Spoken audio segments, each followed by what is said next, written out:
What do I treasure most in my life today? The very first thing I treasure is my recovery, because without it, I wouldn't have the rest of it. I'm not a very material girl, which was probably why it was easy to gamble, or maybe it was a side effect of my gambling, because I was always essentially pissing away my money.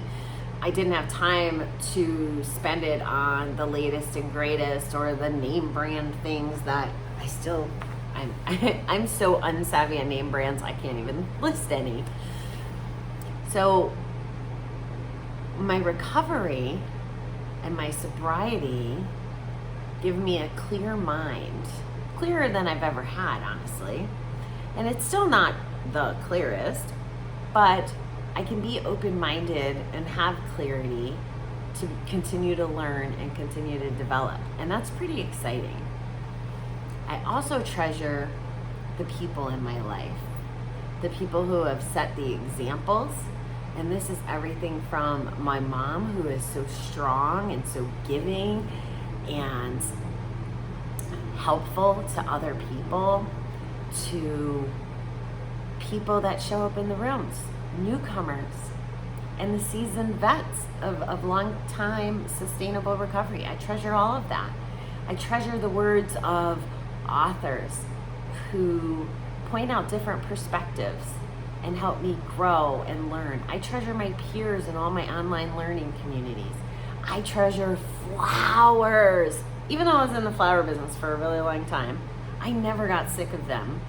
And I was very fortunate. My ex-husband knew that. He would buy me flowers, because most people say, oh, well, you're in the flower business, don't you get sick of them? How do you get sick of flowers? I treasure flowers. On my walks, I take pictures and I try to get close. And once I learned that portrait feature, OMG, I treasure flowers even more. I treasure my personal space.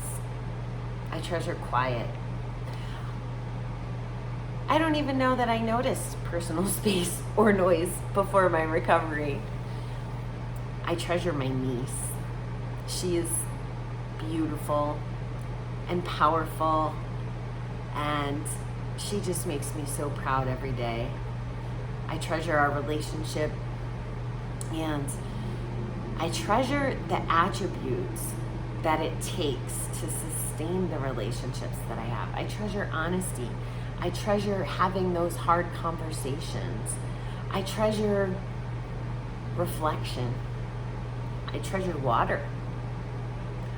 Whether I'm drinking it or I'm sitting by a stream that's just cascading over the rocks and getting to sit and just listen to that, I guess that kind of falls in the quiet category. I treasure and I'm grateful for so many things. I treasure my version of my higher power. I treasure the journey. I treasure being able to notice and be grateful for the things and the people in my life. But most of all, I think I started it off right. I treasure my recovery, because without it, I don't know that I would be treasuring anything.